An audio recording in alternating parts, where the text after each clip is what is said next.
Have you ever imagined that lead could be turned into gold? It sounds like a medieval alchemy legend, but in the 19th century, a scientist named von Kempelen made this fantasy a reality. His discovery not only shocked the scientific community, but also triggered a global rethinking of the value of gold. Today, we're going to take you on a journey into this little-known part of history, unraveling the mystery of von Kempelen and exploring how his amazing discovery changed the world. After the very minute and elaborate paper by Arago, to say nothing of the summary in Silliman's journal, with the detailed statement just published by Lieutenant Maury, it will not be supposed, of course, that in offering a few hurried remarks in reference to von Kempelen's discovery, I have any design to look at the subject in a scientific point of view. My object is simply, in the first place, to say a few words of von Kempelen himself, with whom, some years ago, I had the honor of a slight personal acquaintance, since everything which concerns him must necessarily, at this moment, be of interest, and, in the second place, to look in a general way, and speculatively, at the results of the discovery. It may be as well, however, to premise the cursory observations which I have to offer, by denying, very decidedly, what seems to be a general impression, gleaned, as usual in a case of this kind, from the newspapers, viz., that this discovery, astounding as it unquestionably is unanticipated. By reference to the Diary of Sir Humphry Davy, Cottle and Munro, London, pp.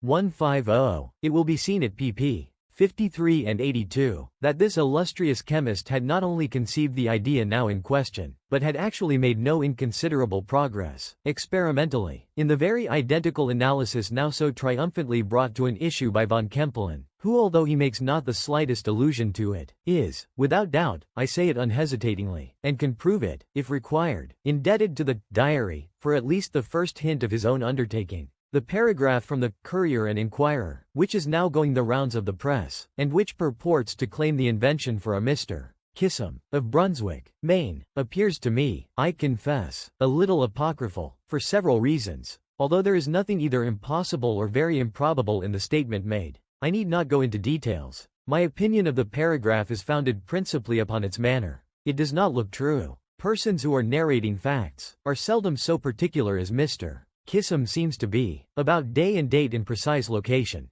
Besides, if Mr. Kissam actually did come upon the discovery he says he did, at the period designated, nearly 8 years ago, how happens it that he took no steps, on the instant, to reap the immense benefits which the merest bumpkin must have known would have resulted to him individually, if not to the world at large, from the discovery? It seems to me quite incredible that any man of common understanding could have discovered what Mr. Kissam says he did, and yet have subsequently acted so like a baby, so like an owl, as Mr. Kissam admits that he did. By the way, who is Mr. Kissam? And is not the whole paragraph in the Courier and Inquirer a fabrication got up to make a talk? It must be confessed that it has an amazingly moon-hoaxy air. Very little dependence is to be placed upon it, in my humble opinion, and if I were not well aware, from experience, how very easily men of science are mystified, on points out of their usual range of inquiry, I should be profoundly astonished at finding so eminent a chemist as Professor Draper, discussing Mr. Kissam's,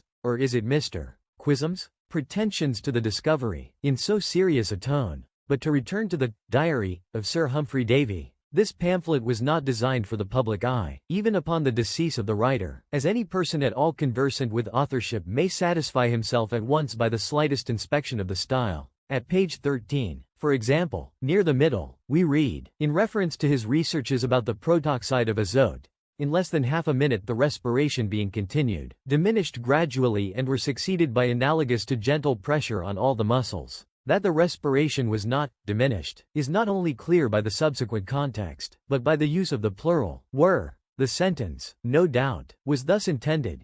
In less than half a minute, the respiration being continued, these feelings diminished gradually, and were succeeded by a sensation, analogous to gentle pressure on all the muscles. 100 similar instances go to show that the MS, so inconsiderately published, was merely a rough notebook, meant only for the writer's own eye, but an inspection of the pamphlet will convince almost any thinking person of the truth of my suggestion. The fact is, Sir Humphry Davy was about the last man in the world to commit himself on scientific topics. Not only had he a more than ordinary dislike to quackery, but he was morbidly afraid of appearing empirical. So that, however fully he might have been convinced that he was on the right track in the matter now in question, he would never have spoken out, until he had everything ready for the most practical demonstration. I verily believe that his last moments would have been rendered wretched, could he have suspected that his wishes in regard to burning this diary, full of crude speculations, would have been unattended to, as, it seems, they were. I say, his wishes, for that he meant to include this notebook among the miscellaneous papers directed to be burnt. I think there can be no manner of doubt. Whether it escaped the flames by good fortune or by bad, yet remains to be seen.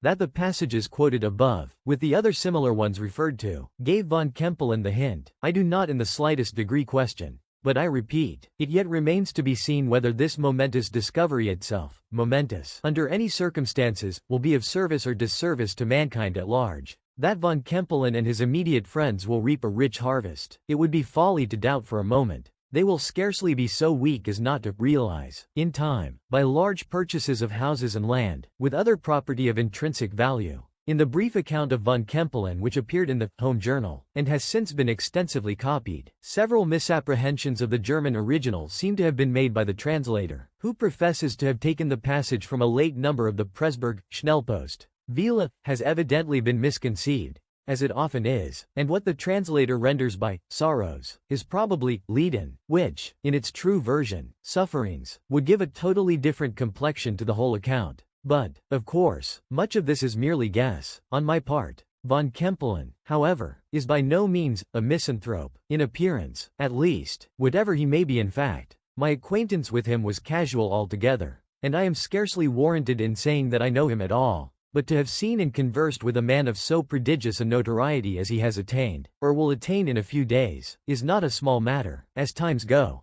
the literary world speaks of him, confidently, as a native of Pressburg, misled, perhaps, by the account in the Home Journal, but I am pleased in being able to state positively, since I have it from his own lips, that he was born in Utica, in the state of New York, although both his parents, I believe, are of Pressburg descent. The family is connected, in some way, with Maelzel, of automaton chess player memory. In person, he is short and stout, with large, fat, blue eyes, sandy hair and whiskers, a wide but pleasing mouth, fine teeth, and I think a Roman nose. There is some defect in one of his feet. His address is frank, and his whole manner noticeable for bonhomie. Altogether, he looks, speaks, and acts as little like a misanthrope as any man I ever saw. We were fellow sojourners for a week about 6 years ago, at Earl's Hotel, in Providence, Rhode Island, and I presume that I conversed with him, at various times, for some 3 or 4 hours altogether. His principal topics were those of the day, and nothing that fell from him led me to suspect his scientific attainments. He left the hotel before me, intending to go to New York, and thence to Bremen. It was in the latter city that his great discovery was first made public, or, rather, it was there that he was first suspected of having made it.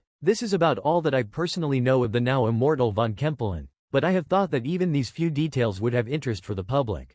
There can be little question that most of the marvelous rumors afloat about this affair are pure inventions, entitled to about as much credit as the story of Aladdin's lamp. And yet, in a case of this kind, as in the case of the discoveries in California, it is clear that the truth may be stranger than fiction. The following anecdote, at least, is so well authenticated, that we may receive it implicitly. Von Kempelen had never been even tolerably well off during his residence at Bremen, and often, it was well known, he had been put to extreme shifts in order to raise trifling sums. When the great excitement occurred about the forgery on the house of Gutsmith Co., suspicion was directed toward von Kempelen, on account of his having purchased a considerable property in Gasperidge Lane, and his refusing, when questioned, to explain how he became possessed of the purchase money. He was at length arrested, but nothing decisive appearing against him, was in the end set at liberty. The police, however, kept a strict watch upon his movements, and thus discovered that he left home frequently, taking always the same road, and invariably giving his watchers the slip in the neighborhood of that labyrinth of narrow and crooked passages known by the flash name of the Dondergat.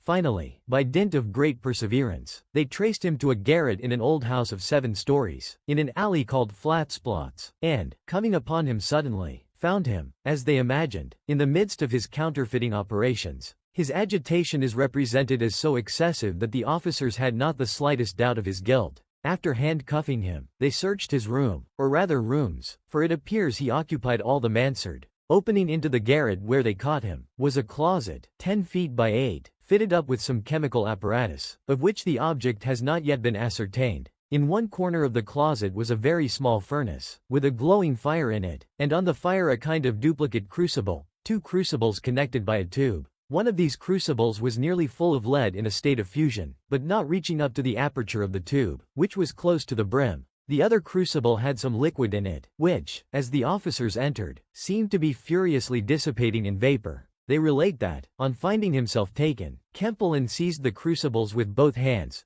which were encased in gloves that afterwards turned out to be asbestic, and threw the contents on the tiled floor. It was now that they handcuffed him, and before proceeding to ransack the premises they searched his person, but nothing unusual was found about him, excepting a paper parcel, in his coat pocket, containing what was afterward ascertained to be a mixture of antimony and some unknown substance, in nearly, but not quite, equal proportions. All attempts at analyzing the unknown substance have, so far, failed, but that it will ultimately be analyzed, is not to be doubted. Passing out of the closet with their prisoner, the officers went through a sort of antechamber, in which nothing material was found, to the chemist's sleeping room. They here rummaged some drawers and boxes, but discovered only a few papers, of no importance, and some good coin, silver and gold. At length, looking under the bed, they saw a large, common hair trunk, without hinges, hasp, or lock, and with the top lying carelessly across the bottom portion. Upon attempting to draw this trunk out from under the bed, they found that, with their united strength,